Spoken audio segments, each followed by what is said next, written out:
YouTube channel अद्भुत शब्द ज्ञान में आप सबका स्वागत और हार्दिक अभिनंदन। आज के वीडियो में हम भगवान श्री हरि विष्णु के नर नारायण अवतार की कथा सुनेंगे। एक बार एक दंबोदर नाम का असुर हुआ था। उसने सूर्यदेव की बड़ी कठोर तपस्या की। सूर्यदेव जब प्रसन्न होकर उसके सामने प्रकट हुए और उसे वरदान मांगने को कहा तो दंबोदर ने सूर्यदेव से अमरत्व का वरदान मांगा। सूर्यदेव ने कहा कि यह संभव नहीं है, कोई दूसरा वरदान मांग लो। तब उसने मांगा कि उसे 1000 दिव्य कवचों की सुरक्षा मिले, साथ ही इनमें से एक भी कवच सिर्फ वही तोड़ सके जिसने 1000 वर्ष तक तपस्या की हो, और जैसे ही एक भी कवच को कोई तोड़े तो वह तुरंत ही मृत्यु को प्राप्त हो जाए। सूर्यदेव बड़े चिंतित हुए। वे जानते थे कि यह असुर इस वरदान का दुरुपयोग करेगा, परंतु उसकी तपस्या के आगे सूर्यदेव मजबूर थे। उन्होंने उसे यह वरदान दे दिया। इस प्रकार इन कवचों से सुरक्षित होकर बाद में वही हुआ जिसका सूर्यदेव को डर था। दंबोदर अपने सहस्त्र कवचों की शक्ति से अपने आप को अमर मानकर मनचाहे अत्याचार करने लगा तथा वह सहस्त्र कवच के नाम से जाना जाने लगा। उधर सती जी के पिता प्रजापति दक्ष ने अपनी पुत्री मूर्ति का विवाह ब्रह्मा जी के मानस पुत्र धर्म के साथ किया। मूर्ति ने सहस्त्र कवच के बारे में पहले ही सुन रखा था और उन्होंने भगवान श्री हरि विष्णु से प्रार्थना की कि इसको खत्म करने के लिए वे अवतरित हों। श्री हरि विष्णु ने आश्वासन दिया कि ऐसा ही होगा। इस प्रकार समय गुजरता गया। उधर दंबोदर के अत्याचार दिनों दिन बढ़ते गए। इसी बीच एक दिन मूर्ति ने 2 जुड़वा बच्चों को जन्म दिया, जिनके नाम नर और नारायण रखे गए। दोनों 2 शरीर में होते हुए भी एक थे, अर्थात 2 शरीरों में एक आत्मा। भगवान विष्णु ने एक साथ 2 शरीरों में अर्थात नर और नारायण के रूप में पृथ्वी पर अवतार लिया था। दोनों भाई बड़े हुए। एक बार दंबोदर ने एक पहाड़ी पर चढ़ाई कर दी। तब उसने एक तेजस्वी मनुष्य को अपनी ओर आते हुए देखा और पहली बार दंबोदर को भय का अनुभव हुआ। उस व्यक्ति ने कहा कि मैं नर हूं और तुमसे युद्ध करने के लिए आया हूं। दंबोदर को भय होते हुए भी उसने हंसकर कहा कि तुम मेरे बारे में जानते नहीं हो। मेरा कवच सिर्फ वही तोड़ सकता है जिसने 1000 वर्षों तक तपस्या की हो। नर ने हंसकर कहा, मैं और मेरा भाई नारायण एक ही हैं। वह मेरे बदले तप कर रहे हैं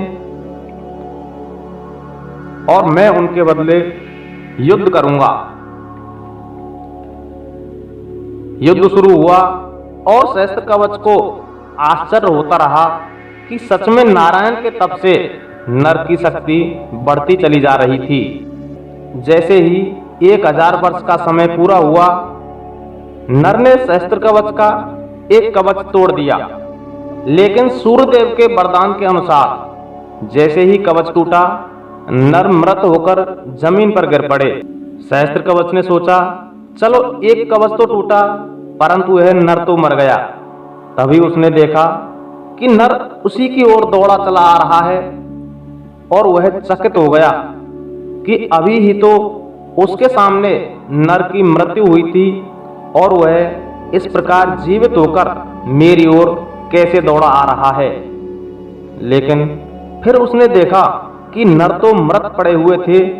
यह तो नर के समान दिखने वाले, उनके जैसे ही दिखने वाले उनके बड़े भाई नारायण थे, जो दंबोदर की तरफ नहीं नर की तरफ दौड़ रहे थे। दंबोदर ने अट्टहास करते हुए नारायण से कहा कि तुम्हें अपने भाई को समझाना चाहिए था। इसने अपने प्राण व्यर्थ में ही गंवा दिए। नारायण शांतिपूर्वक मुस्कुराए और उन्होंने नर के पास बैठकर कोई मंत्र पढ़ा और चमत्कारिक रूप से नर उठ बैठे। तब दंबोदर की समझ में आया कि 1000 वर्षों तक भगवान शिव शंकर की तपस्या करने से नारायण को महामृत्युंजय मंत्र की सिद्धि हुई है, जिससे वे अपने भाई को पुनर्जीवित कर सकते हैं। इस बार नारायण ने दंबोदर को युद्ध के लिए ललकारा और नर तपस्या में बैठे। 1000 साल चले युद्ध के बाद फिर एक कवच टूटा और नारायण की मृत्यु हो गई। फिर नर ने आकर नारायण को पुनर्जीवित कर दिया और यह चक्र फिर चल गया। इस प्रकार 999 बार युद्ध हुआ। एक बार युद्ध करता और दूसरा तपस्या। हर बार पहले की मृत्यु हो जाने पर दूसरा उसे पुनर्जीवित कर देता। जब 999 कवच टूट गए तो सहस्त्र कवच ने सोचा कि अब उसकी मृत्यु निकट है। तब वह युद्ध छोड़कर सूर्यदेव के पास भाग चला गया। इधर नर और नारायण सहस्त्र कवच का पीछा करते हुए सूर्यलोक पहुंच गए और सूर्यदेव से दंबोदर को उन्हें सौंपने को कहा, परंतु सूर्यदेव ने अपने भक्त को उन्हें सौंपने से इनकार कर दिया। तब नारायण ने अपने कमंडल से जल लेकर सूर्यदेव को श्राप दिया कि आप असुर को उसके कर्म फल से बचाने का प्रयास कर रहे हैं, जिससे आप भी इसके पाप में बराबर के भागीदार हुए। आप भी इसके साथ जन्म लेंगे। इसके बाद जब त्रेता समाप्त हुआ और द्वापर का आरंभ हुआ तो एक बार कुंती ने अपने वरदान के परीक्षण के लिए सूर्यदेव का आह्वान किया और उसके फलस्वरूप महारथी कर्ण का जन्म हुआ। इधर नर और नारायण दोनों इस बार कृष्ण और अर्जुन के रूप में अवतरित हुए। यदि अर्जुन कर्ण का कवच तोड़ देता तो तुरंत उसकी मृत्यु हो जाती, इसलिए देवराज इंद्र ने पहले ही कर्ण से उसका कवच दान में मांग लिया था।